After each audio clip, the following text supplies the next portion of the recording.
Jemaat yang dikasihi Tuhan, kita akan bersama-sama memperkatakan apa yang dimaksud dengan Pentakosta ketiga dan Mazmur 91. Apa yang dimaksud dengan Pentakosta ketiga? 1. Pentakosta ketiga adalah pencurahan Roh Kudus yang dahsyat di zaman ini, melebihi yang terjadi di Azusa Street. 2. Pentakosta ketiga akan mengakibatkan penuaian jiwa yang terbesar dan yang terakhir sebelum Tuhan Yesus datang kembali. 3. Pentakosta ketiga akan membangkitkan generasi Yeremia, yaitu anak-anak muda yang dipenuhi Roh Kudus, cinta mati-matian kepada Tuhan Yesus, tidak kompromi terhadap dosa, dan akan bergerak untuk memenangkan jiwa. 4. Pentakosta ketiga lahir di Indonesia dan bergerak ke bangsa-bangsa. Gerakan ini dari timur ke barat dan akan kembali ke Yerusalem.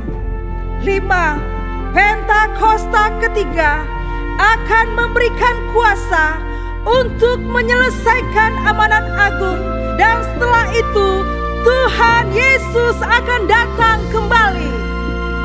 Dan mari bersama kita sepakat dan percaya mendeklarasikan firman Tuhan yang tertulis dalam Mazmur 91. Dalam lindungan Allah, orang yang duduk dalam lindungan yang maha tinggi dan bermalam dalam naungan yang maha kuasa akan berkata kepada Tuhan, tempat perlindunganku dan kubu pertahananku, Allahku yang kupercayai.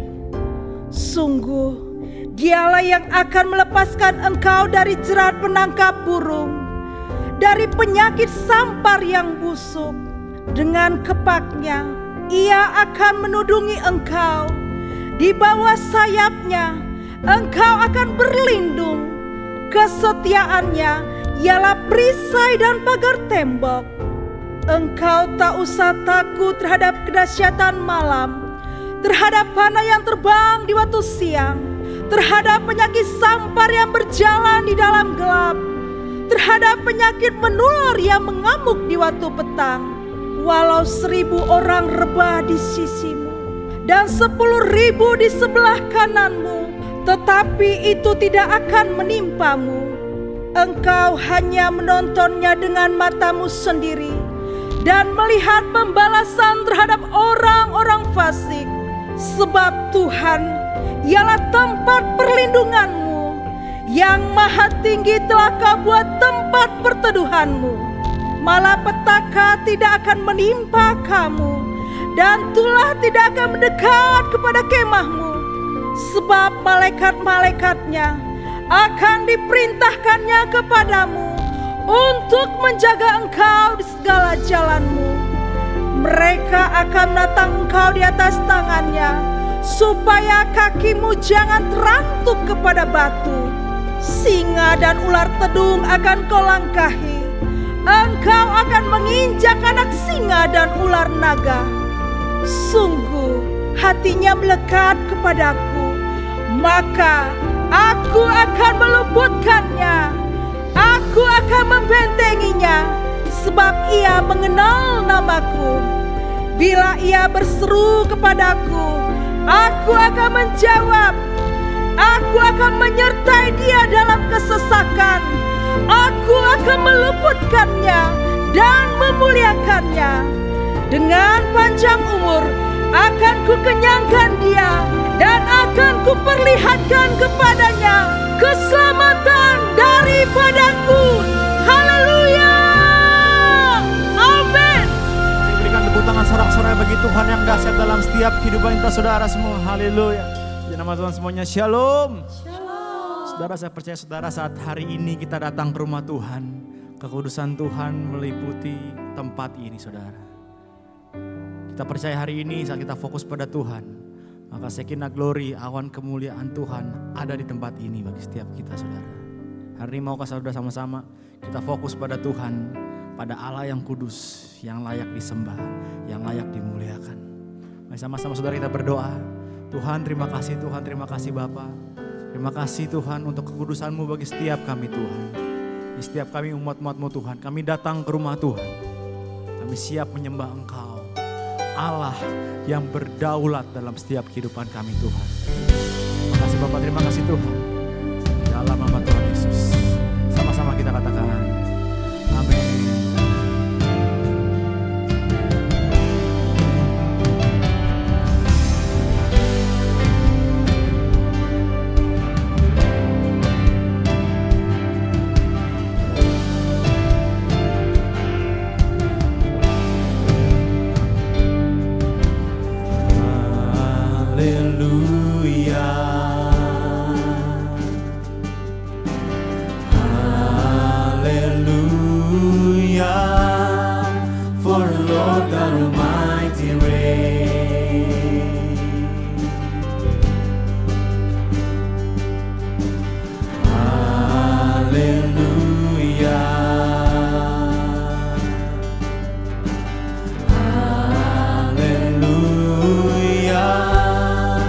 For the Lord God Almighty reigns.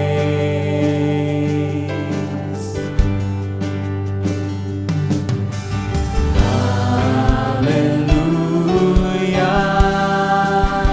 Holy, holy are you, Lord God Almighty. Worthy is the Lamb, worthy is the Lamb. You are holy, holy are you, Lord God Almighty. Worthy is the Lamb, worthy is the Lamb.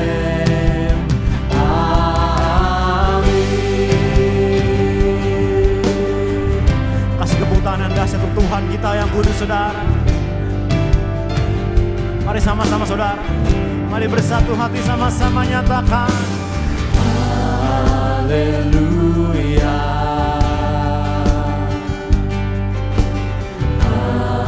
haleluya, for the Lord God Almighty reigns.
You are holy.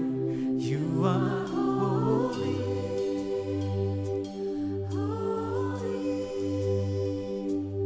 Are you Lord God Almighty?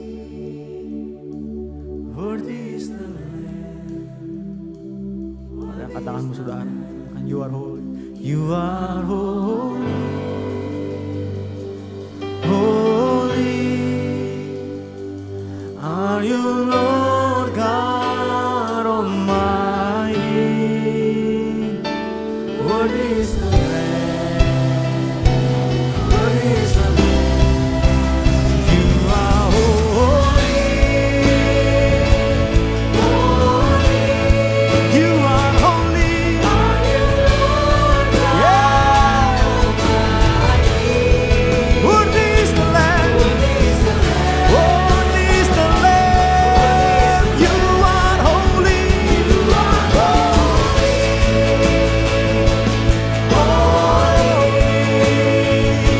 Are you Lord God Almighty? Worthy is the Lamb. Worthy is the Lamb. Mari sekali katakan you are holy. You are holy. Yes, Lord. Are you Lord God Almighty? Worthy is the Lamb. Worthy is the Lamb. Worthy is the Lamb. Worthy is the Lamb. Worthy is the Lamb. Worthy is the Lamb. Worthy is the Lamb. Worthy is the Lamb.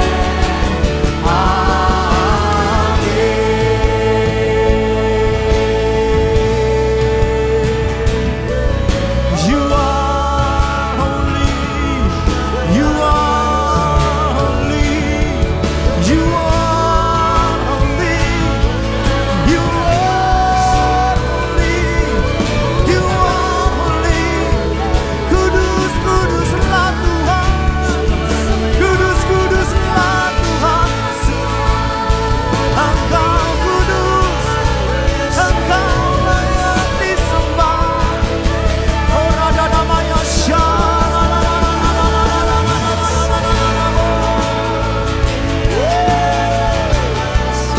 Engkau kudus Tuhan.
Ada nama yang memerdekakan setiap kami Tuhan.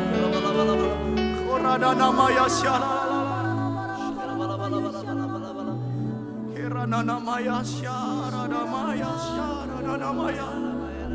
Korana nama ya syara nama ya syara nama ya rataka.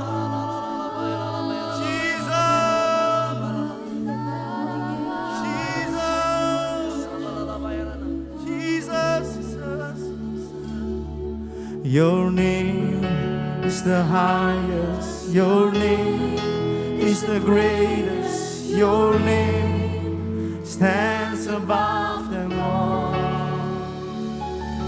All thrones, all powers and positions. Your name stands above them all.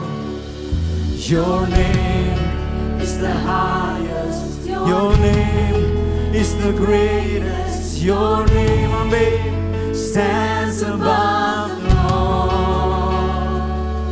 all thrones and dominions, all powers and positions. Your name stands above them all. Come on, say your name, come on. Your name is the highest. Your name is the greatest. Your name stands above them all thrones and dominions, all powers and positions. Your name, Come on, say. stands Come on, above say. Your name, your name, your name. your name. Is the highest. Your name is the greatest. Your name Hanya namamu Tuhan. stands above Hanya namamu Tuhan. Hanya namamu Tuhan. all thrones and dominions, all powers and positions. Your name stands above them all. Your name, your name. Your name is the highest. Your name is the greatest. Your name stands above them all. All thrones and dominions,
Tuhan yang dahsyat, Tuhan yang luar biasa.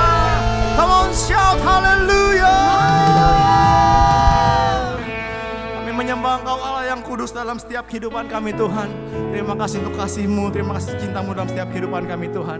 Kami siap bersorak, satu alasan kami bersorak, sebab Tuhan bersama dengan kami di tempat ini Tuhan. Terima kasih Bapak, terima kasih Tuhan. Di dalam nama Tuhan Yesus yang siap bersorak sama-sama kita katakan amin. Tepuk tangan untuk Tuhan yang dahsyat saudara. Lihat kanan kiri yang katakan Tuhan kita dahsyat. Haleluya.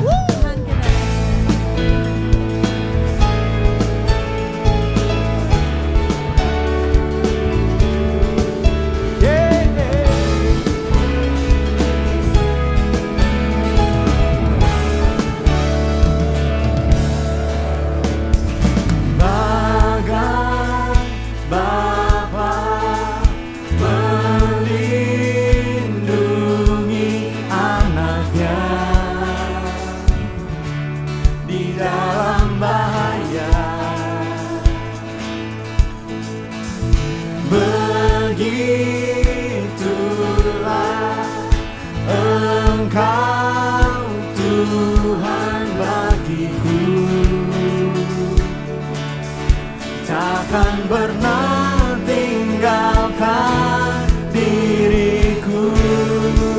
Sama-sama katakan saudara. Bila ku bersamamu, bila ku di dalammu, bila kau di pihakku, siapa lawanku? Di dalam dunia ini tiada sepertimu, dan aku takut untuk selamanya. Yang percaya katakan amin.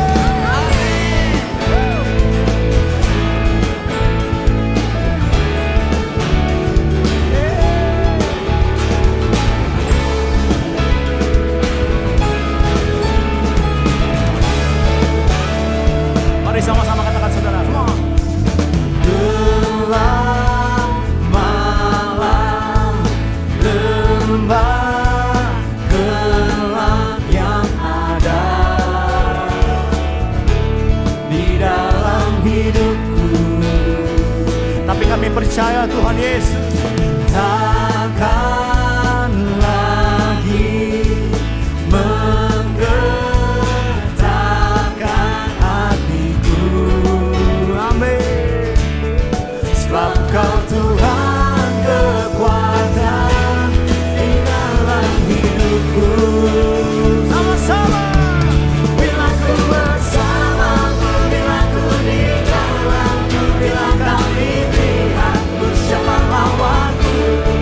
Di dalam dunia ini tiada sepertimu, tiada ku takut untuk selamanya. Bila ku bersamamu, bila ku di dalammu, bila Kau di pihakku, siapa lawanku? Di dalam dunia ini tiada sepertimu, tiada ku takut untuk selamanya. Tepuk tangan semua, come on.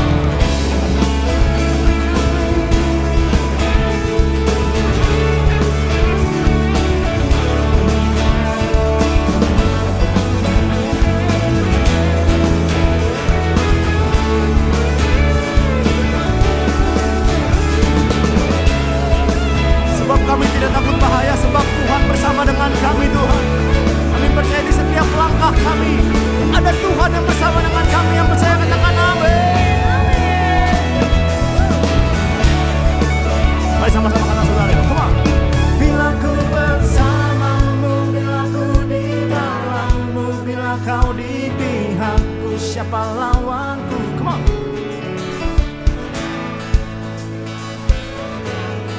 Tiada ku takut. Sama tepuk tangan dulu. 1, 2. Bila ku bersamamu, bila Kau di pihakku, siapa lawanku? Di dalam dunia ini siap, tiada ku takut. Sama-sama. Bila ku bersamamu, bila ku di dalammu, bila Kau di pihakku, siapa lawanku? Di dalam dunia ini tiada sepertimu, tiada ku takut. Mari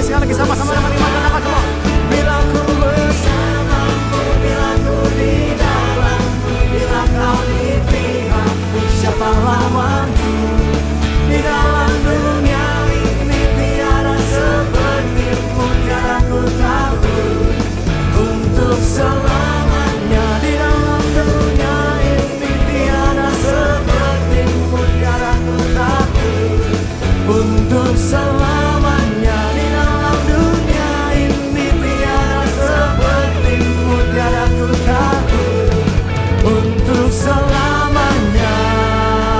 Oh, hey!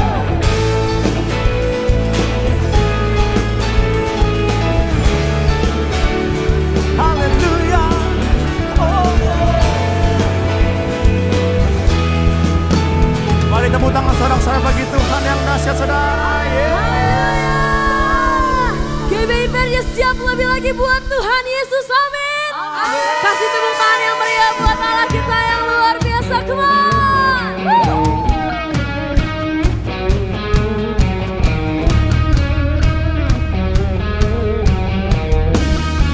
Come on GBI Pernya.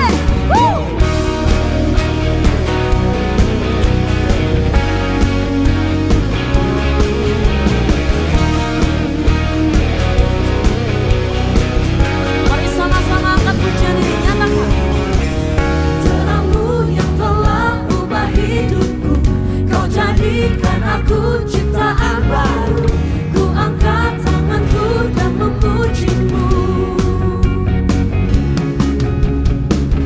Hidupku tak sama sejak Kau ada, dan kini Engkaulah pusat segalanya. Kasih-Mu kan selalu cukup bagiku. Kemana angkat suaramu, nyatakan. Keagungan-Mu, kedahsyatan-Mu terpancar dari indahnya dunia. Segala yang ada telah Kau ciptakan, karya-Mu sungguh tiada taranya.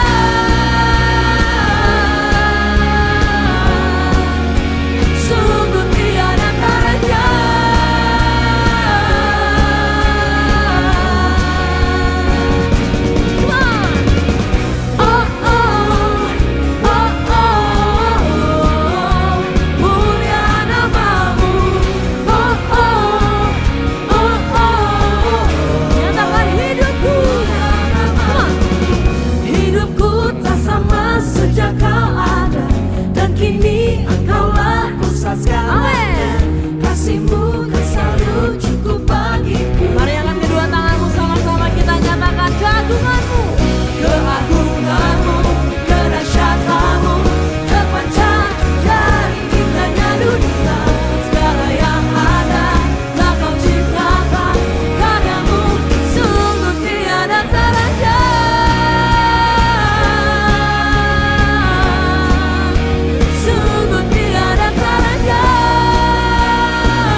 Haleluya, Tuhan kami yang dahsyat, Tuhan Yesus Kristus yang kami sembah Tuhan. Mari kita bersama-sama mengangkat tangan, kami mau berdoa untuk Indonesia. Shalom Indonesia, Shalom Indonesia. Kami bersyukur Tuhan untuk 79 tahun kasih setiamu atas bangsa kami Tuhan. Kami berterima kasih Tuhan, Engkau telah melimpahkan berkat-berkat-Mu atas Indonesia. Kami juga berterima kasih Tuhan untuk penyertaan-Mu, untuk Engkau selalu menjaga bangsa kami Tuhan. Terima kasih, saat ini kami percaya, kami berdoa, Indonesia ada di dalam hati-Mu, Indonesia ada di dalam rencana dan rancangan-Mu Tuhan. Kami percaya Indonesia akan menjadi berkat bagi bangsa-bangsa. Kami berdoa untuk pencurahan Roh Kudus yang dahsyat melawat Indonesia, sehingga jiwa-jiwa mengalami perjumpaan yang pribadi dengan Tuhan, sehingga mereka dengan lutut bertelut, dengan lidah mengaku bahwa Engkau adalah Tuhan dan Juru Selamat.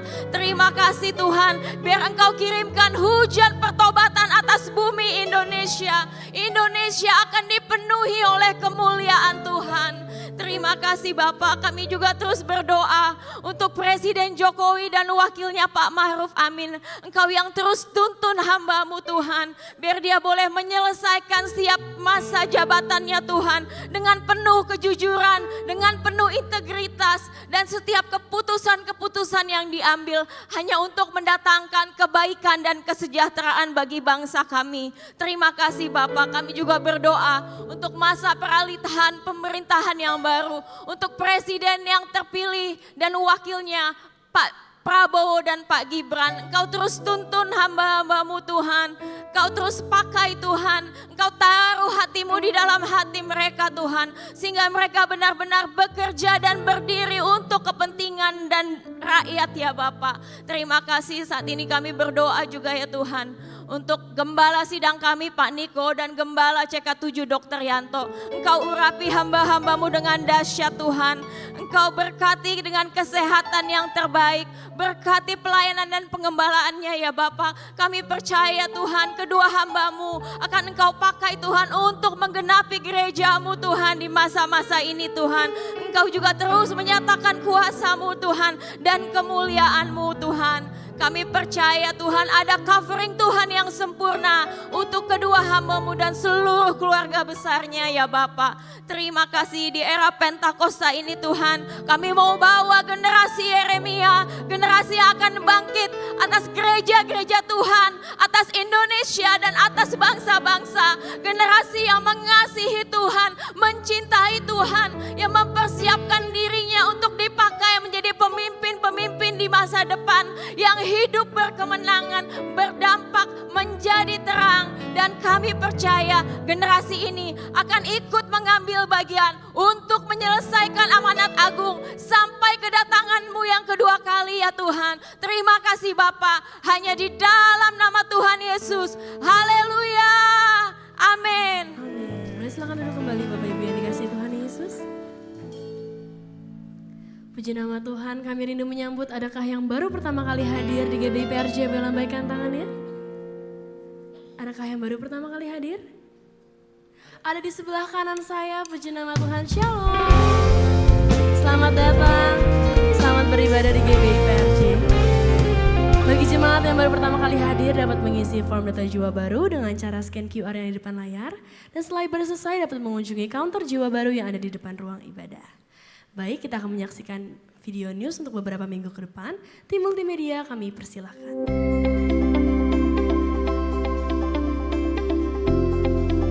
Shalom, berikut kami sampaikan beberapa pengumuman. Ibadah minggu depan tanggal 1 September 2024, pukul 7, 9, dan 11.30 waktu Indonesia Barat, dilayani oleh Pendeta Johan Lumoindo. Dan jangan lupa juga untuk hadir di ibadah sore pukul 16.30 waktu Indonesia Barat. GBI PRJ Mandarin pukul 9 waktu Indonesia Barat dilayani oleh PDP Daud Salim. Ibadah raya disertai dengan ibadah King's Kid, ibadah anak berkebutuhan khusus, Little Blessing Toddler, Sekolah Minggu, Joshua Generation Kids Church English Service, Junior Church Indonesian Service, 316 Youth English Service, 10 PM service. Fill them, Lord. All these ones here. Touch them, Lord. Touch them. Touch the families. Fire of the Holy Ghost upon you right now.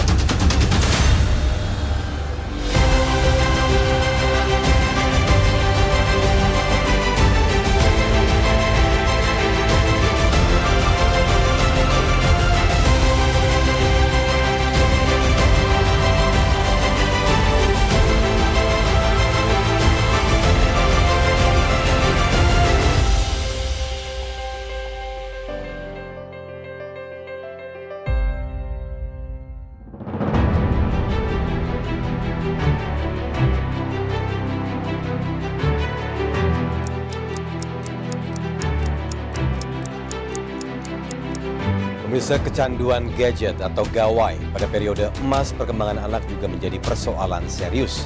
Para orang tua kerap kewalahan menangani anak yang sulit lepas dari gadget, yang sakit dan semakin malas.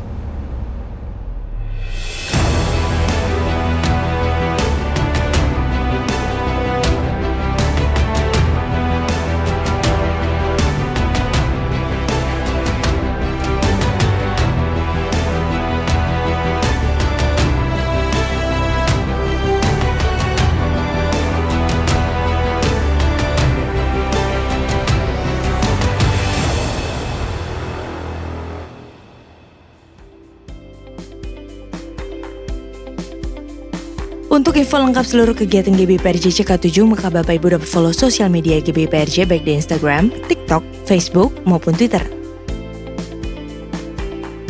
Sekian pengumuman pada hari ini. Terima kasih atas perhatian Bapak Ibu sekalian. Tuhan Yesus memberkati. Shalom Bapak Ibu Jemaat Tuhan. Menyambung video yang baru saja kita saksikan mengenai Healing and Restoration Night. Kita patut bersyukur karena kemurahan dan kebaikan Tuhan, kami dari unit prophetik bersama-sama dengan bidang pelayanan jemaat dan juga KUL, kami rindu mengundang Bapak Ibu, saudara-saudari untuk bisa hadir pada malam mukjizat kesembuhan ilahi, Healing and Restoration Night pada hari Rabu malam jam 7 di tempat ini ya, di Grand ICC MGK Kemayoran lantai 10. Bapak Ibu, ibadah ini akan dilayani oleh Prophet Terence Jepo dari Malaysia. Beliau ini adalah seorang nabi yang dipakai Tuhan dengan karunia, kesembuhan, dan nubuatan. Mari kami mengundang Bapak Ibu semua dan jangan lupa ajak teman, sahabat, kerabat semua yang membutuhkan kesembuhan ilahi, kelepasan dan pemulihan dengan perjumpaan yang indah dan pribadi dengan Tuhan Yesus sendiri. Sekali lagi kami sangat merindukan kehadiran Bapak Ibu saudara-saudari semua. Catat waktunya, Rabu 28 Agustus 2024 jam 7 malam di tempat ini, Grand Ballroom Mall MGK lantai 10. Masih ada Tuhan, masih ada mukjizat Tuhan. Sampai jumpa, Tuhan Yesus memberkati.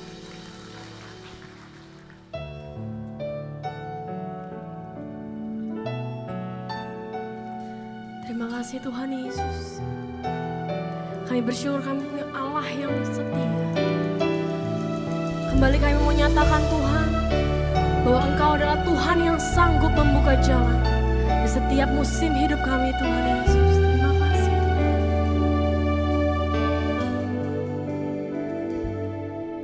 Dalam setiap perkara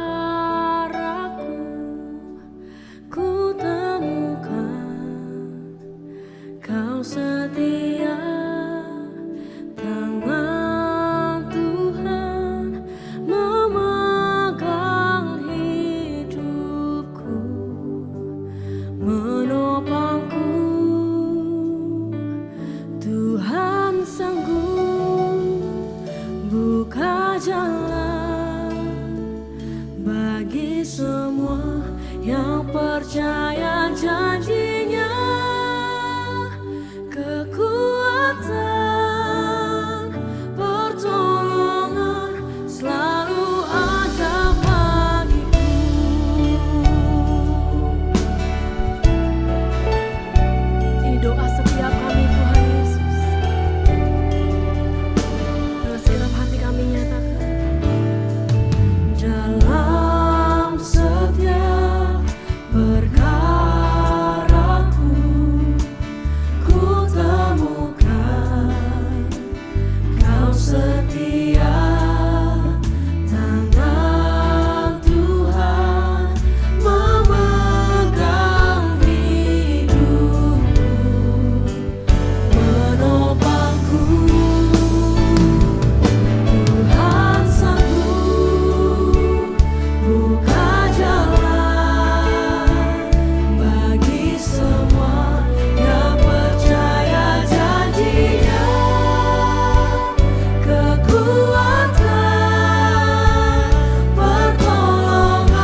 jalan-jalannya tak terselami. Haleluya, Jesus. Oh,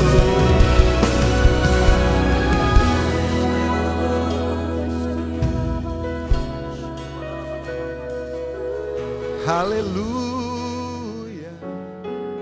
Oh, aku percaya Tuhanku ajar, Kau turun tangan memulihkanku. Aku percaya Tuhanku dahsyat, Kau turun tangan memberkatiku.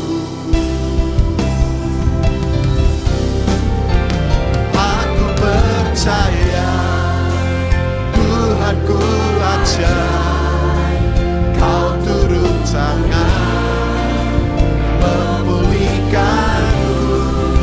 Aku percaya Tuhanku ya dahsyat, Kau turun tangan memberkatiku.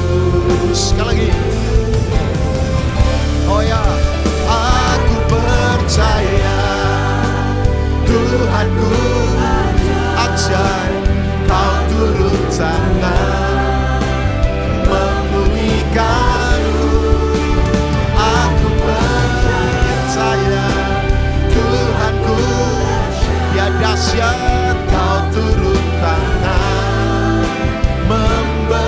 Kau turun tangan dan Kau turun tangan memberkatiku. Kau turun tangan memberkatiku.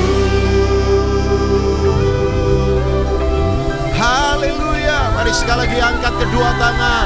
Angkat kedua tangan berbahasa roh bersama. Shekete karakala baba baba baba. Orapataka shekete karakala bataka sandara bala baba. Kira bala baba shekete karakala baba baba baba baba. Nakara bala bataka shekete karakala baba baba baba.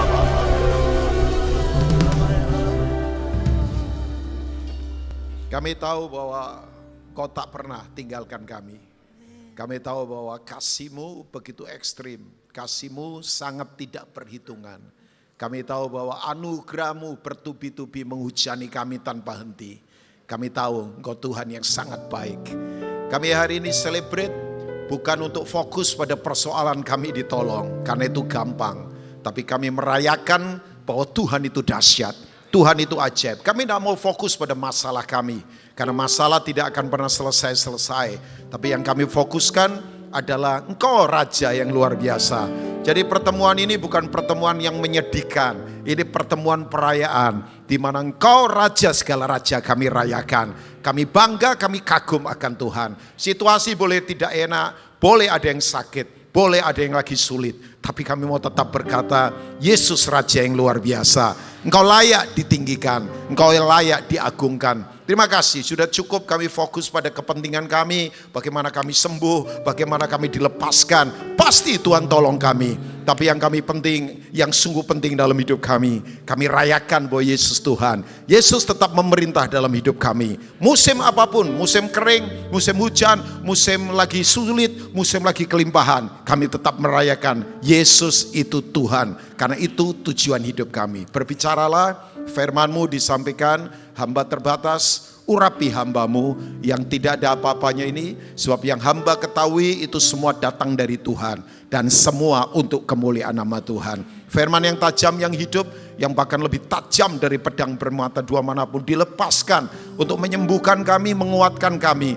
Tapi lebih penting adalah supaya kami lebih kenal karakter Tuhan, pribadi Tuhan, lebih kenal cara Tuhan bekerja, sehingga cara hidup kami seperti yang Tuhan mau. Bagi-Mu hormat, pujian, kemuliaan, kebesaran, kejayaan dari kekal sampai kekal, dalam dan bagi nama Tuhan Yesus Kristus. Jemaat GBIPRJ yang siap mendengar tapi melakukannya. Mari katakan amin. Silakan duduk.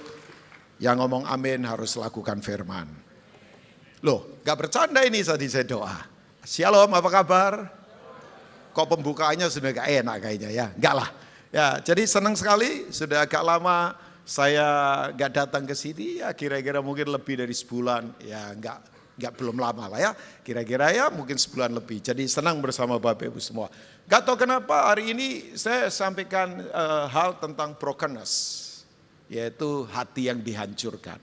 Ini gak ada urusan dengan saudara sulit, saudara sakit, bukan itu. Ya.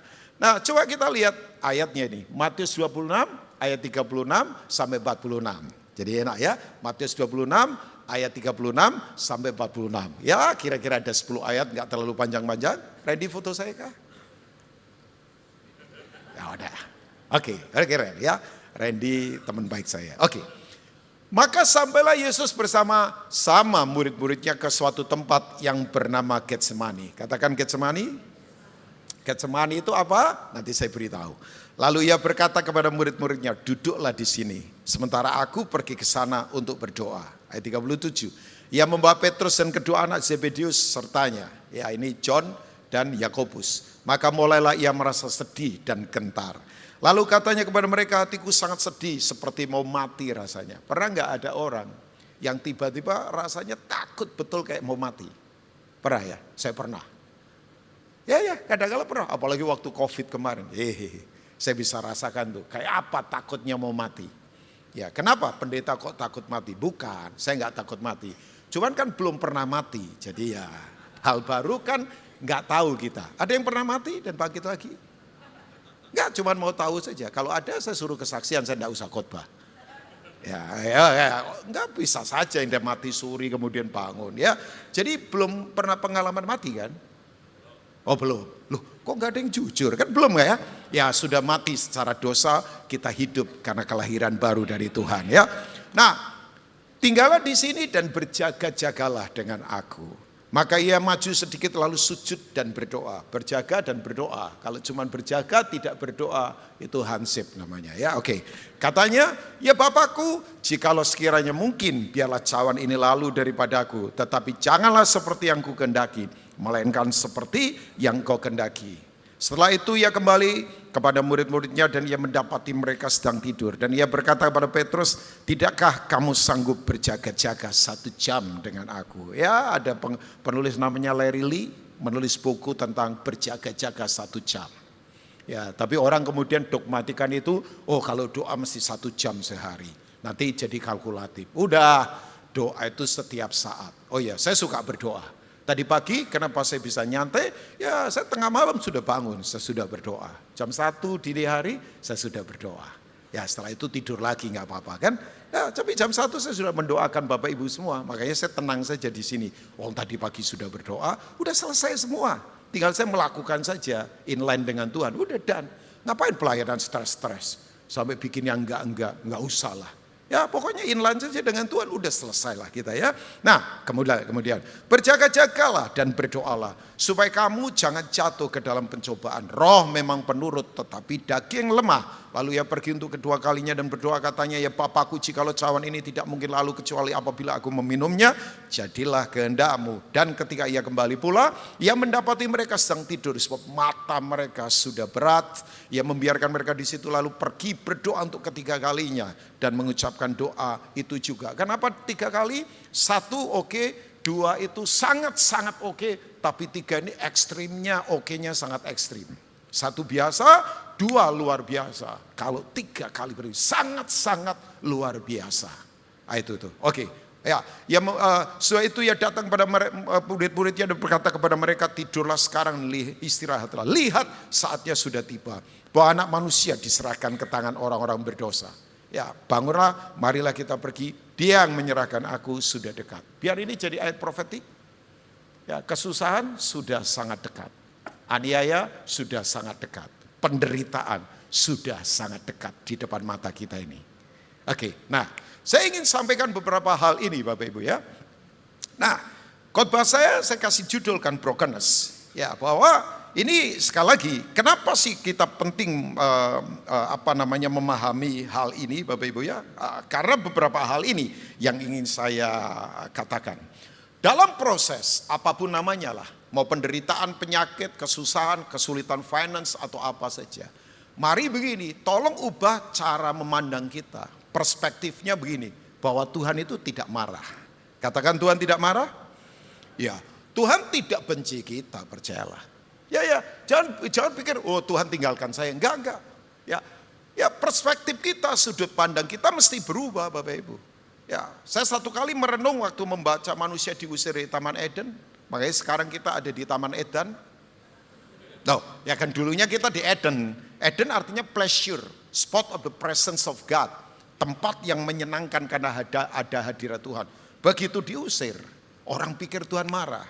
Kenapa manusia nggak boleh ada di Eden lagi? Sebab bahaya. Karena dia kan baru makan pohon pengetahuan baik dan jahat. Sok tahu, sok pinter. Jadi sekarang ya pengetahuannya yang jahat-jahat tahu juga. Kan enggak perlu sebetulnya. Dalam hadirat Tuhan enggak perlu begituan. Tapi kenapa disuruh pergi? Karena nanti kalau makan pohon satu lagi, pohon kehidupan, manusia enggak akan mati dalam kondisi laknat, tersiksa, teraniaya, sakit terus selama-lamanya. Enggak pernah ada kesudahannya. Makanya itu usiran kudus, usiran kasih. Tapi dia sudah siapkan penebusan. Sorry ya kalau bahasa kerasnya. Gila ya cara berpikirnya Tuhan itu dahsyat. Pernah berpikir ke situ enggak?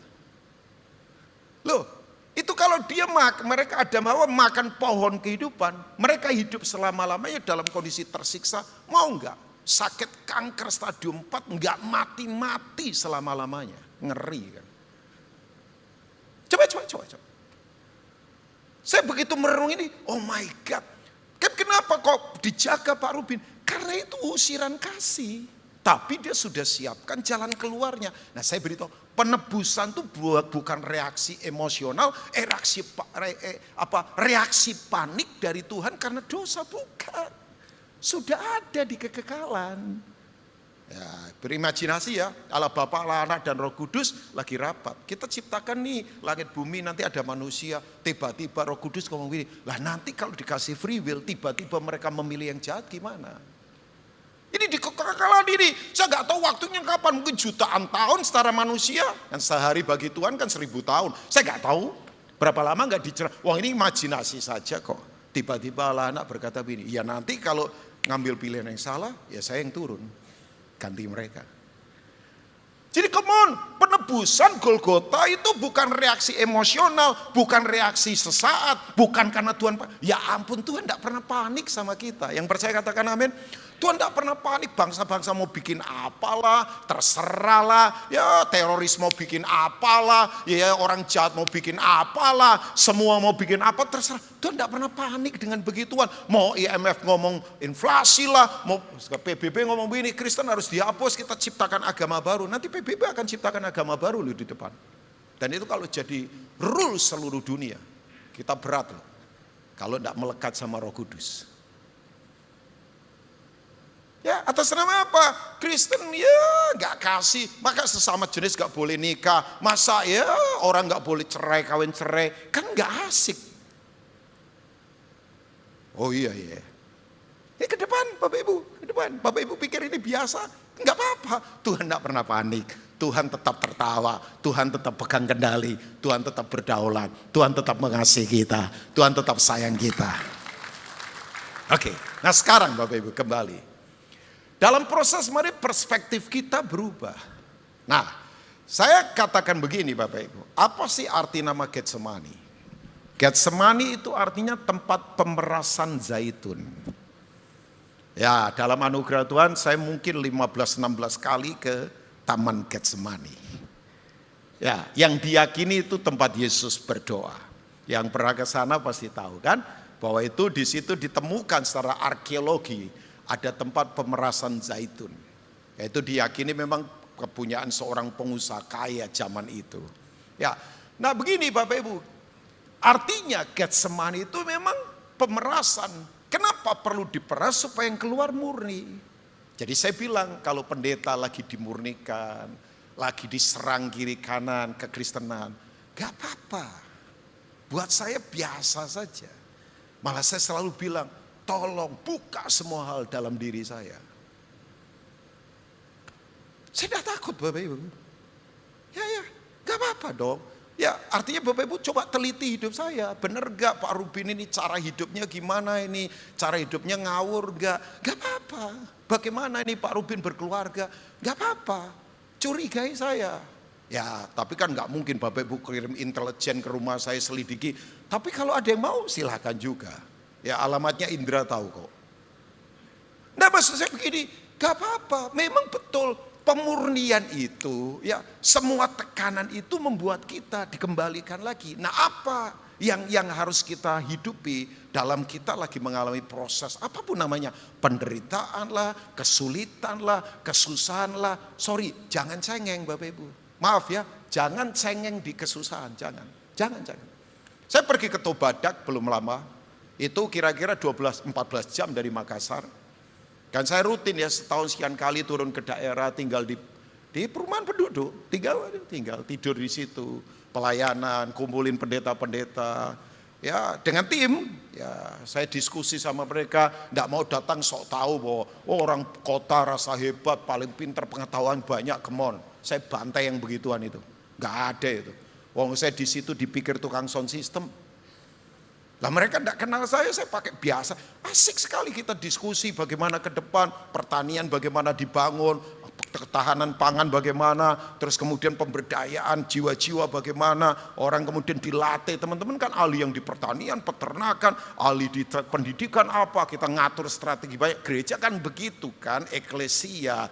Gereja pikir kita cuman ada di 4 dinding tembok, sudah tepuk-tepuk tangan nyanyi, setelah itu kita rasa ibadah, come on. Itu belum Pak. Kalau kita nggak adil di luar, kita nggak benar di luar. Kita belum beribadah. Kita cuma berliturgi di sini aja. Ya nggak apa-apa, ini bagus. Ini kan bagian dari liturgi ibadah, mengagungkan. Tapi yang penting di luar sana Bapak Ibu dalam kehidupan. Nah saya ketemu satu ibu kan. Ngobrol sama beliau agak tinggi, ceria, nggak ngomel, nggak ngomong negatif. Gak apa, ngomongnya pelayanan. Saya tahu orang rohani atau tidak, setiap pembicaranya selalu firman. Maafkan saya harus berkata begini, orang dewasa itu selalu menyelesaikan apapun, cara hidup apapun, situasi apapun, selalu kembalinya ke firman. Nah itu orang dewasa. Jadi kalau saya ngomong sama orang, kembalinya uang, kembalinya jen, kembalinya duit, solusinya doi, solusinya money, saya tahu itu nggak rohani orang. Jadi orang rohani orang yang begini, menyelesaikan semua masalah, persoalan, cara bisnis, cara kerja, cara hidup selalu kembalinya ke firman. Kalau enggak kembali ke firman, enggak rohani. Pak dia nyanyi lagu rohani, enggak ada urusan Bapak Ibu. Sorry ya, nyanyi lagu rohani, main lagu rohani, ngarang lagu rohani, khotbah tentang rohani, belum tentu rohani. Firman enggak yang menjadi basic. Saya tadi sudah bilang agak sedikit keras khotbah pagi ini. Enggak keras ini. Ya, orang pikir khotbah keras itu teriak-teriak, jangan zina, jangan narkoba. Itu bukan khotbah keras. Itu khotbah dasar. Khotbah keras itu memindahkan level kehidupan. Supaya saudara bisa makan yang keras-keras. Ya udah puluhan tahun masa makan bubur terus, kasih susu terus, sekali-kali cakalang bawa gula. Yang agak pedas sedikit. Itu orang Ambon ketawa tuh. Nyong, ya nggak apa-apa, langsung. Tapi beliau orang Ambon yang belum pernah ke Ambon. Itu agak aneh itu. Ini orang Jawa sering ke Ambon, lo bayangkan. Jadi nanti satu kali ke Ambon, mesti saya bawa beliau. Supaya dia kawal saya kan jadi aman kayak saya kayak calon wakil presiden. Oke, enggak, Pak Entri my friend, teman saya. Jadi saya bercanda begini berani, kalau sama yang lain saya takut. Nanti saya ditengking jadi kodok lagi ya. Oke, enggak lah, kembali ke sini. Nah sekarang pertanyaan saya, brokenness itu bagus supaya kita begini. Nah ini dia, kita itu tetap alignment dengan Tuhan. Itu. Jadi kita itu selalu disesuaikan dengan kehendak Tuhan. Katakan disesuaikan. Makanya kalau Bapak Ibu baca doa Yesus, coba kembali ke ayat-ayat awal. 37 kah atau 38? Ya 38 berarti ya. Coba lihat. Victor, Vic, maju Vic. Yang saya kenal Victor. Oh satu lagi Andri ya. Kalau enggak, siapa? Betul ya. Ya tiba-tiba saya ingat nama-nama orang saya ingat. Ya ingat. Ya Cuman ngutangin orang, saya lupa, bayangkan itu ya. Jadi kalau nama orang saya ingat, kamu kok ingat nama orang? Sampai orang pada iri sama saya. Ya, makanya hidup kudus pasti ingetan semua. Kalau terlalu banyak dosa, apalagi numpuk-numpuk, itu pelupa saya yakin. Punya istri lupa, punya utang lupa. Nah, itu. Oke, 39. Thank you multimedia, maafkan ya. 39. Nah ini. Nah, maka ia maju sedikit lalu sujud dan berdoa. Orang berkata begini, Pak Rubin katanya Yesus itu Tuhan. Kok gentar hatinya? Kok takut? Ini narasi dia sebagai manusia.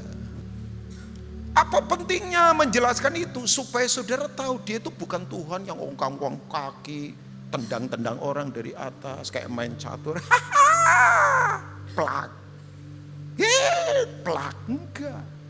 Dia turun. Jadi kalau saudara rasa dikhianati, come on, dia dikhianati. Kalau saudara rasa ditinggal orang yang saudara tolong, dia sering banget. Orangnya dia sembuhkan, beberapa hari kemudian, salibkan dia. Makanya dia tidak terkesima dengan teriakan-teriakan rame, perayaan yang apa yang gak jelas.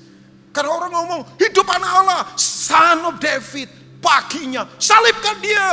Orang kalau kepentingannya gak dapat, selalu gampang berkhianat. Makanya tolong datang ke gereja bukan dengan kepentingan aku. Sebab saudara akan kecewa. Saya kalau datang ke sini dengan kepentingan aku, kecewa saya. Mau cari apa? Orang tidak suka sama kita, ditendang. Loh Pak, puluhan tahun saya pelayanan. Saya tahu apa artinya pengkhianatan. Saya tahu apa artinya ditusuk dari belakang. Saya tahu apa artinya orang cuma hargai kita karena kita punya karunia. Begitu kita nggak punya karunia, tendang Pak. Tuhan tidak begitu. Dia dekat dengan orang sakit. Dia tahu apa itu miskin. Dia tahu apa itu penderitaan. Dia tahu apa itu posisi sebagai janda yang nggak punya apa-apa. Dia tahu orang yang diperlakukan tidak adil. Dia tahu orang yang diseret-seret atas nama kekuasaan. Ini narasi dia sebagai manusia. Makanya Ibrani 4 ayat 16 berkata, kita mempunyai imam besar agung yang turut merasakan kelemahan kita. Sebab dia dicobai tapi tidak berbuat dosa. Tapi ini, ya itu multimedia langsung tampilkan. Ayat 17-18 kan. 17 Pak.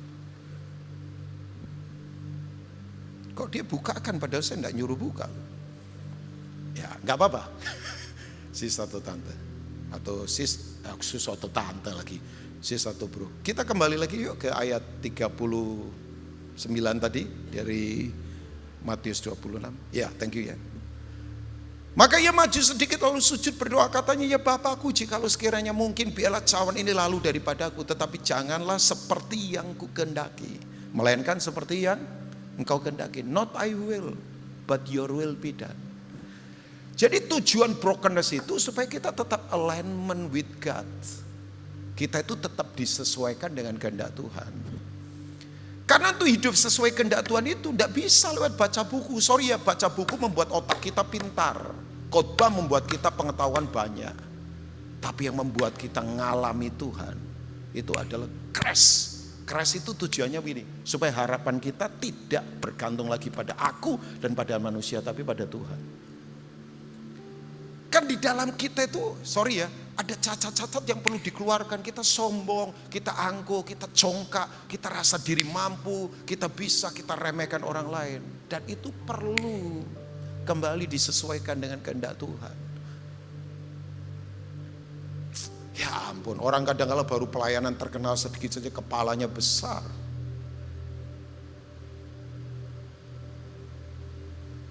Saya sampai bilang, ampun deh. Ya. Kadang-kadang orang baru naik sedikit bisnis saja, ya ampun, rasanya kayak dunia miliknya dia. Dia coba mau atur semua pakai uang. Makanya Tuhan kadang tabrak. Supaya alignment lagi, disesuaikan lagi dengan kehendaknya. Itu. Karena cacat dosa ini tidak bisa diubah lewat saudara baca buku. Sekali lagi ya, please baca buku. Saya pembaca buku Pak. Tapi buku tidak mengubah hati saudara. Cuman membuat saudara pintar secara otak. Iya, saya setuju. Apakah salah? Enggak. Cuman kan pengetahuan kalau tidak dihandle dengan benar membuat orang jadi sombong. Makanya hati-hati yang suka baca, kalau dengar apa, saya tahu, khotbah begini saya tahu, ngerti. Orang seperti itu susah ngalami lawatan Tuhan, asli. Makanya mending jadi orang bodoh yang gak tahu apa-apa. Loh, saya ini bodoh.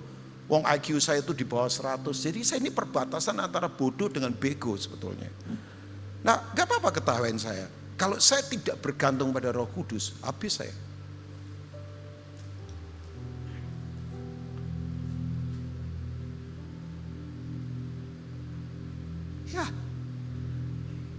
Ya, yuk jangan bereaksi salah. Tahu nggak ini kata-kata ini? Orang benar bereaksi salah itu lebih buruk daripada orang buruk yang bereaksi salah. Nah, kalau orang buruk memang sudah buruk. Saya ulangi, orang benar yang bereaksi buruk itu lebih buruk daripada orang buruk yang bereaksi salah. I repeat again, orang benar yang bereaksi buruk itu lebih buruk daripada orang buruk yang bereaksi salah.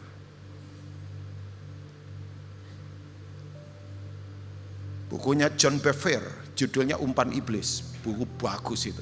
Itu buku tahun 2000-an awal kali. John Bevere. Dia berkata begini, kalau orang bereaksi salah, merasa dikhianati, seumur hidup dia akan jadi pengkhianat paling sejati. Saya punya potensi jadi pengkhianat lah. Saya punya potensi untuk jadi orang yang licik. Karena saya suka dilicikin orang dan suka dikhianati orang. Bukan suka, seneng. Sering maksud saya. Tapi saya belajar, enggak apa-apa. Tuhan lagi sesuaikan saya lagi sama kehendaknya. Yang penting kan kehendak Tuhan terjadi. Yang mau katakan amin? Udah. Sakit dalam kehendak Tuhan pasti keren. Kaya dalam kehendak Tuhan pasti keren. Pinter dalam kehendak Tuhan pasti keren. Jadi apapun situasinya, kalau dalam kehendak Tuhan. Kita nggak ngomel, kita nggak marah, biasa saja. Lihat orang sukses, seneng. Lihat diri sukses, nggak sombong. Nah, disesuaikan terus dengan kehendak Tuhan.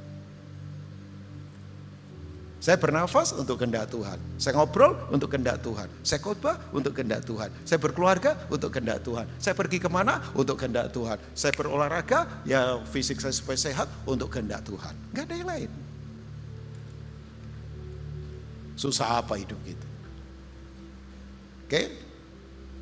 Yang masih mau katakan amin? Kenapa saya katakan mau? Sebab pagi-pagi begini udara dingin, saya tahu. Pandangan terbuka, mata kosong. Dan beberapa sudah amin terus. Tapi aminnya nggak jelas juga, saya tahu. Itu artinya amin dalam heningan hadiratnya. Nyanya nggak jelas juga, nyanya Tuhan atau nyanya dia ya. Oke. Ya, oke. Yang kedua, brokenness itu apa sih maksudnya? Ya, jadi kalau ada yang sedang diremukan, Getsemani itu kan tempat permukaan. Saya masih ada waktu ya, timekeeper beritahu saya ya, supaya saya nggak kebablasan. Ya khotbah kayak di keluarga kan paling enak, nasihati tanpa menggurui saudara. Tapi yang kedua begini, supaya begini, yang ada di dalam isi hati kita itu ketahuan. Itu. Ya, saudara lihat saya di sini nggak ketahuan saya siapa sebenarnya. Makanya tadi saya katakan curigai saya nggak apa-apa. Pendeta layak dicurigai. Apakah yang dia katakan sama dengan yang dia lakukan? Gaya hidupnya bagaimana? Berkeluarganya bagaimana? Kesetiaannya bagaimana? Nggak apa-apa. Ya, saya berani katakan ini. Jadi curigai aja nggak apa-apa. Ya tapi jangan diserang dengan cara yang kasar, jangan. Curigai nggak apa-apa dong.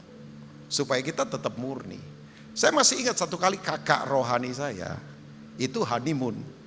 Jadi married di usia sudah agak lewat. Diberkati oleh seorang hamba Tuhan dari Israel. Aduh, yang nulis tentang itu Pak. Penglihatan malaikat di Patmos, saya agak lupa itu. Nabi juga itu beliau. Saya pernah ketemu beberapa, kalau jadi lupa ya, seorang penulis bagus. Nah setelah itu mereka dari Israel pergi ke Italia kalau nggak salah. Ada berkat. Ya keluarganya yang perempuan juga punya uang kok. Jadi ini pendeta yang memang keluarganya punya uang. Ya saudara jangan pikir pendeta kok sering keluar negeri. Lah memang keluarganya ada uang ya nggak apa-apa lah. Ya nggak apa-apa lah. Gitu aja kadang-kadang dipersoalkan yang enggak. Memangnya orang ini ya kalau nganggur ya begitu-begitu. Kurang kerjaan jadinya. Sorry ya, saya itu kalau ketemu orang begitu saya tahu dia nganggur pasti. Sugih Pak, ya gak peduli ya Sugih pun kalau nganggur ya kerjaannya begitu. Udahlah. Nah, memang ini pendeta ada uang kok keluarganya kok ya udah tanahnya banyak diberkati Tuhan udah. Nah saya lucu. Nah, ini kan begini ikut tur. Nah, tur itu kalau pulang ke hotel kan malam-malam Bapak Ibu. Satu kali di satu tempat beli itu semir sepatu pakai ciup begitu, tube gitu ya. Ya warnanya putih. Jadi katanya bagus promosinya dari yang penjual. Ini bagus memang dicoba sepatu jadi mengkilap. Nah oke, kurang 5 menit thank you ya. Nah Bapak Ibu tahu apa yang terjadi? Begitu pulang ke hotel udah belum sempet beres-beres sudah koper taruh saja. Pulang hotel sudah setengah 11 malam. Tepar mereka tidur. Udah berontakan udah. Nah waktu kemudian bangun agak siang bangun. Mau sikat gigi, cari-cari odol nggak ada, ternyata ada ciup itu. Tapi kan nggak, begitu. Saudara udah ketawa ya. Nah itu langsung dipakai, rasanya kok beda dengan odol yang ada. Dia pikir, oh ini odolnya orang Itali. Jadi rasanya lain kan dengan yang di Indonesia. Kan di Indonesia pedes-pedes begitu tuh. Dia sempriwing lah orang Jerman ngomong, orang Jawa ngomong sempriwing gitu. Ini kok rasanya lain. Dia tetap buka buat sikat gigi. Ternyata itu semir sepatu Pak. Itu penderitaan buat dia. Tapi bagi istrinya itu hiburan paling lucu. Jadi teman saya dongkolnya, marahnya minta ampun. Dia cerita sama istrinya supaya istrinya prihatin. Wong baru merit kan saling mengasihi. Istrinya ketawa terus sepanjang hari itu. Teman saya dongkolnya minta ampun. Ini kok penderitaan merupakan hiburan buat dia. Tapi betul ya ternyata. Saya beritahu, semua proses itu kalau dilalui dengan sukacita memang lain. Saudara akan dapat pengertian, katakan pengertian. Makanya tolong, nah ini bahasa agak sedikit naik level ini. Ini kalau orang Kristen biasa mungkin tidak bisa terima. Tolong jangan cari cepat-cepat jalan keluar untuk masalah kita. Orang pengen doa didoakan, datang, puak, hilang, come on. Sulap Pak itu Pak. Oh tidak percaya doa, siapa bilang? Saya pendoa Pak. Dengar semua. Termasuk singer semua, dengerin semuanya. Saya berdoa Pak, saya worshiper Pak, saya suka nyanyi Pak, saya penyembah Pak. Oh iya, tapi saya tahu begini, orang sekarang lebih suka cari pertolongan cepat, maunya cepat-cepat keluar dari masalah. Padahal lewat proses itu ada pengertian. Karena itu dengerin ya. Karena dia disiapkan Tuhan sesuatu yang hebat. Saya tahu granito. Jadi kalau kamu diproses Gran, oke aja. Jangan cepat cari pertolongan cepat. Jangan cepat cari pertolongan mudah. Jangan. Oke, Mazmur 119 ayat 71. Udah kita selesai setelah ini.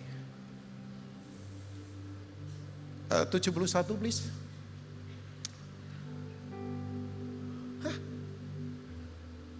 Bahwa aku tertindas itu baik bagiku supaya aku belajar ketetapan-ketetapanmu. Ketetapan itu adalah prinsip kekal yang tidak bisa dikalahkan. Tidak bisa dikalahkan AI, tidak bisa dikalahkan inflasi, tidak bisa dikalahkan teroris, tidak bisa dikalahkan gempa bumi, tidak bisa dikalahkan kemiskinan, tidak bisa dikalahkan kanker, tidak bisa dikalahkan kesusahan, tidak bisa dikalahkan sistem antikris. Kalau saudara tidak tahu ketetapan yang kekal ini.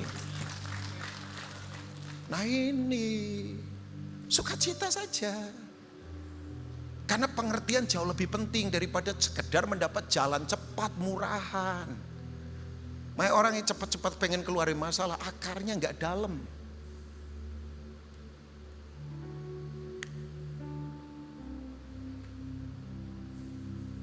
Yuk, yang di dalam kita apa? Sorry.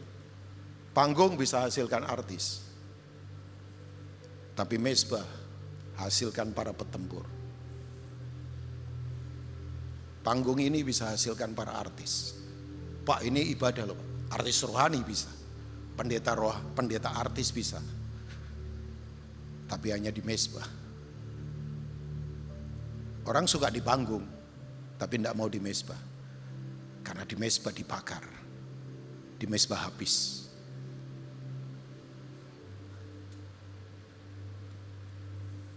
Di mezbah yang ada adalah kemuliaan Tuhan. God bless you all. Tuhan memberkati semua. Mari bangkit berdiri bersama-sama.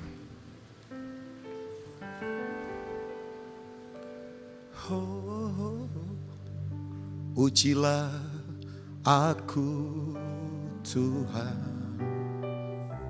cobalah aku Tuhan. Let's sing. Selidiki batinku dan hatiku, mataku tertuju padamu.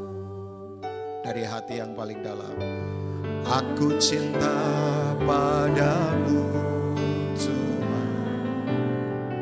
Aku yang lagi brokenness, come on, pandang dia, jangan pandang manusia.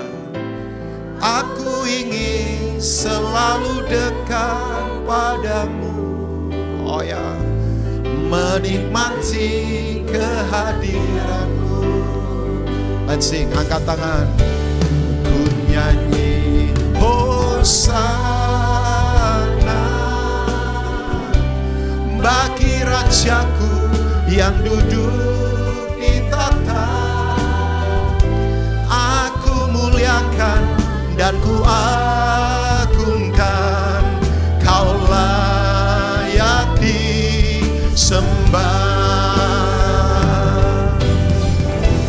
Ku nyanyi Hosana bagi Rajaku yang duduk di tahta. Aku muliakan dan ku agungkan, kau layak disembah. Oh, kau layak disembah. Yesus, kau layak disembah.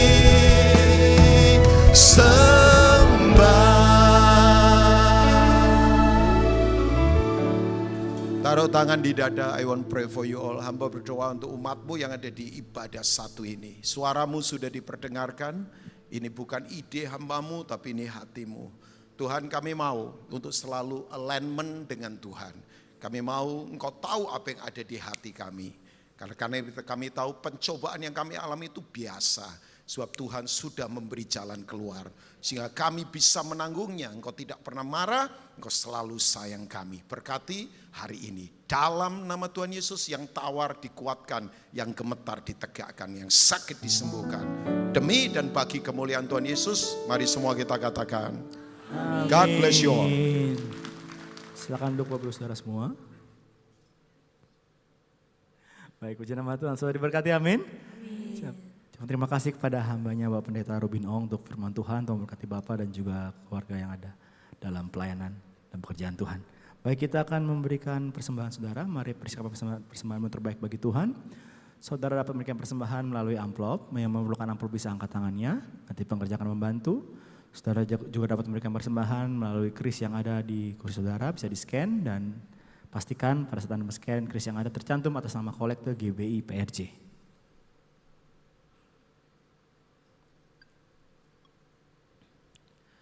Baik, kalau sudah dipersiapkan persembahannya saudara, saya undang sama-sama kita bangkit berdiri. Kita akan bangkit berdiri untuk doa persembahan dan nanti ditutup dengan doa berkat. Baik, mari sama-sama kita bangkit berdiri. Bapak, kami mengucap syukur untuk semua berkat-Mu Tuhan. Kami mau persembahan sebagai wujud syukur kami. Dengan iman kami percaya kami menerima kesehatan, keluarga, bisnis, pekerjaan dan kuliah yang terbaik.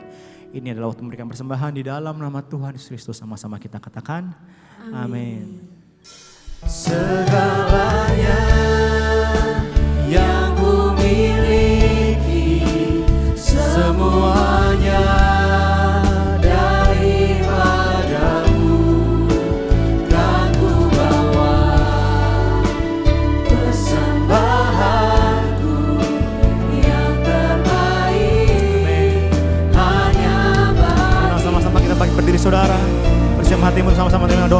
Tuhan. Sama-sama katakan.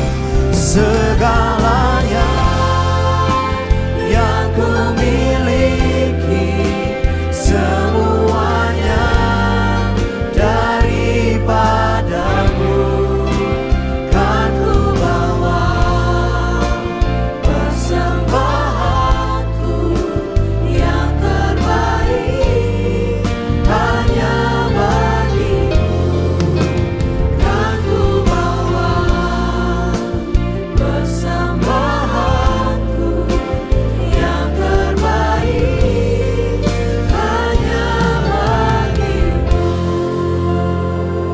Haleluya Yesus, terima kasih Tuhan untuk hari ini Tuhan. Terima kasih Tuhan Yesus untuk penyertaan-Mu Tuhan dalam 1 minggu ini Tuhan. Terima kasih juga Tuhan Yesus untuk firman yang Kau taburkan buat kami Tuhan. Biar firman ini Tuhan Yesus boleh menjadi kekuatan buat kami. Tiba saatnya Tuhan kami mengangkat tangan kami buat hambanya. Terima kasih Yesus Kau telah kirimkan Tuhan Pendeta Rubin Ong ke tempat ini Tuhan. Terus pakai lagi lebih lagi Tuhan Yesus. Sehingga Tuhan banyak jiwa-jiwa yang dimenangkan Tuhan. Berkati untuk istri, anak-anaknya dan keluarga besarnya Tuhan. Senantiasa dalam penyertaan-Mu Tuhan Yesus. Terima kasih Yesus kalau besok Tuhan kami akan melakukan aktivitas kami kembali Tuhan. Bekerja Tuhan, usaha kami, bisnis kami, apapun yang kami lakukan kiranya Tuhan buat berhasil. Berkati anak kami dalam studinya Tuhan, berikan kepintaran 10 kali lipat daripada duniawi. Jemaat GBI PRJ yang dikasih Tuhan, terimalah berkat yang berlimpah-limpah dari Bapa di surga. Cinta kasih daripada anak kita Tuhan Yesus Kristus dan persekutuan manis dan Roh Kudus mulai saat ini sampai Tuhan Yesus datang untuk kedua kalinya, menjemput kita di awan-awan permai bahkan untuk selama-lamanya. Bagi saudara terima berkat, mari katakan amin. Selamat hari Shalom saudara, dalam VOP kali ini kita akan membahas mengenai pilar pernikahan Kristen dan LGBTQ. Dengan semakin maraknya isu-isu mengenai LGBTQ dan hal-hal yang terkait dengannya, gereja kita GBI Jalan Jenderal Gatot Subroto memandang perlu untuk memberikan panduan yang alkitabiah mengenai pernikahan. Di gereja kita, prinsip-prinsip alkitabiah mengenai pernikahan dikenal dengan nama 7 pilar pernikahan. Pilar pertama yang juga menjadi hukum pertama dalam pernikahan adalah pernikahan yang Allah tetapkan adalah antara seorang laki-laki dan seorang perempuan, di mana jenis kelamin laki-laki dan perempuan itu tetap sejak lahir. Kita bisa lihat bahwa prinsip ini menolak dosa homoseksual dan lesbian. Mengapa hal ini penting? Karena pada mulanya Allah menciptakan manusia laki-laki dan perempuan. Allah memberkati mereka dan memberi perintah untuk beranak cucu dan bertambah banyak memenuhi dan melakukan bumi. Kemudian dengan jelas Allah memberikan satu hukum bahwa seorang laki-laki akan meninggalkan ayahnya dan ibunya dan bersatu dengan istrinya, yang adalah satu orang perempuan sehingga keduanya menjadi satu daging. Jadi sesungguhnya pernikahan yang Allah ciptakan itu heteroseksual, yaitu antara satu orang laki-laki dan satu orang perempuan, bukan yang sesama jenis atau homoseksual. Perlu diingat juga bahwa ketika Allah menciptakan Adam sebagai seorang laki-laki dan Hawa sebagai seorang perempuan, Allah tidak bertanya pada siapapun. Allah menentukan gender seseorang dalam kedaulatannya dan tidak dapat diganggu-gugat oleh siapapun. Jadi jika seorang menolak gender yang Allah putuskan, hal itu seperti menolak Sang Pencipta yaitu Allah sendiri. Bagaimana jika terjadi orientasi seksual yang berbeda dengan gender bawaan lahir? Hal tersebut sama dengan kondisi manusia berdosa yang cenderung untuk melakukan perbuatan-perbuatan yang melawan hukum Allah. Apakah seseorang dapat berkata, karena saya memiliki kecenderungan untuk melakukan perbuatan pelanggar hukum, jadi saya lakukan saja pelanggaran itu? Tentu tidak demikian. Orientasi yang keliru itu tidak dapat dijadikan alasan untuk melanggar hukum Allah, tetapi harus dikendalikan dan diarahkan kepada orientasi seksualnya yang benar, yaitu yang sesuai dengan gender bawaan lahirnya. Jadi ketika kelompok LGBTQ berusaha supaya keberadaan mereka dapat diterima secara legal di Indonesia, sekalipun banyak pandangan yang pro dan kontra, gereja perlu mengambil sikap yang sesuai dengan Alkitab. Sekarang mari kita lihat faktor-faktor apa saja yang menjadi penyebab LGBTQ. Faktor pertama yaitu adalah faktor pola asuh dalam keluarga. Faktor pengasuhan dalam keluarga punya pengaruh yang sangat besar terhadap perkembangan satu individu, dari bayi sampai dewasa. Perkembangan yang dimaksud mencakup tubuh, jiwa, dan rohnya. Karena itu parenting yang baik sangat penting supaya seorang anak yang akan berkembang dengan baik. Saul McLeod, seorang dosen dan peneliti dalam bidang psikologi, menemukan bahwa anak mengamati model yang memberikan contoh perilaku maskulin atau feminin. Setelah mengamati, anak tersebut akan berusaha meniru sekalipun perilaku tersebut tidak sesuai dengan gendernya. Karena anak akan meniru apa yang sering dilihatnya. Faktor kedua yaitu faktor lingkungan. Faktor lingkungan baik di dalam keluarga maupun di luar keluarga juga memiliki pengaruh yang besar. Dikatakan oleh Jonathan Tan, seorang transgender yang sudah dipulihkan di dalam nama Tuhan Yesus. Inilah pentingnya seorang anak harus diberlakukan sebagaimana identitas dirinya. Jika ia terlahir sebagai anak laki-laki, maka ia harus diperlakukan sebagai anak laki-laki, diasuh dan dibesarkan sebagai seorang anak laki-laki. Demikian pula dengan perempuan. Proses perlakuan dan pengasuhan yang tidak sesuai sejak belia akan membentuk fondasi identitas diri yang tidak tepat pula hingga dewasa. Faktor ketiga adalah faktor psikologis. Faktor psikologis juga memiliki peran yang besar dalam mempengaruhi seseorang menjadi LGBTQ. Beberapa di antaranya tidak percaya Tuhan, tidak mendapat perhatian keluarga, trauma masa kecil, ejekan saat kecil, kekaguman yang berlebihan, kesalah pergaulan, sering menonton film porno, dan hal lainnya. Johannes Verkil, profesor misi dan penginjilan dari Belanda yang juga adalah misionaris yang melayani di Indonesia, menjelaskan bagi orang-orang tertentu kecenderungan homoseksual itu adalah akibat dari suatu perkembangan psikis yang terganggu. Mungkin terjadi bahwa kesalahan-kesalahan yang dibuat dalam pendidikan, pengalaman dalam masyarakat, gangguan-gangguan komunikasi dalam pertalian-pertalian dengan sekitar menimbulkan kecenderungan homoseksual dan pola-pola kelakuan. Bagaimana dengan argumen dari kelompok LGBTQ yang menyatakan bahwa mereka menjadi seperti kondisi mereka saat ini bukan karena keinginan mereka, tetapi karena faktor genetik yang mereka warisi. Faktanya, hingga saat ini di dalam dunia medis belum ada penelitian secara saintifik yang menunjukkan bahwa LGBTQ itu disebabkan karena faktor genetik. Jadi, setelah mengetahui hal-hal tersebut, bagaimana seharusnya sikap dan tindakan gereja mengenai hal ini? Untuk menjangkau dan memulihkan kelompok LGBTQ, gereja perlu memperhatikan hal-hal berikut. Pertama, Yesus mengasihi semua orang berdosa tanpa memandang dosa masa lalunya. Contohnya, Yesus mengasihi dan menolong wanita Samaria yang telah bergonta-ganti pasangan sehingga wanita itu berubah dari seorang wanita yang hidup bebas menjadi seorang penginjil yang memenangkan banyak jiwa. Yang kedua, salah satu penyebab kuat LGBTQ ialah faktor pola asuh keluarga. Karena itu gereja harus memfasilitasi para orang tua untuk dapat melakukan parenting dengan benar. Ketiga, gereja harus menghindari sikap menghakimi kelompok LGBTQ. Mereka harus berusaha menjangkau dan melayani mereka. Keempat, gereja-gereja di Indonesia perlu aware dengan perkembangan kelompok LGBTQ di Indonesia. Diperkirakan saat ini di 25 provinsi di Indonesia telah ada organisasi LGBTQ yang telah berusaha dengan berbagai upaya agar LGBTQ dapat diterima secara legal di negeri ini. Sebagai kesimpulan, kita mengerti bahwa pernikahan yang Allah tetapkan adalah satu orang laki-laki dan satu orang perempuan, di mana jenis kelamin laki-laki dan perempuan yang dimaksud adalah bawaan sejak lahir. Faktor pola asuh keluarga yang tidak sehat dan faktor lingkungan adalah dua faktor yang menyebabkan LGBTQ. LGBTQ bukan disebabkan oleh faktor genetik, karena LGBTQ dapat disembuhkan bila yang bersangkutan memiliki keterbukaan. Dengan kasih Kristus, gereja dapat menjangkau dan memulihkan kaum LGBTQ. Saat ini kelompok LGBTQ telah berkembang di Indonesia. Oleh karena itu, gereja-gereja di Indonesia perlu membangun jaringan kerjasama untuk membuat pelayanan yang terencana dan berkelanjutan untuk melayani dan memulihkan kaum LGBTQ. Saudara, untuk penjelasan lebih lengkapnya dari tim teologi kami, silakan buka link yang ada di atas atau scan QR Code yang tersedia. Tuhan Yesus memberkati.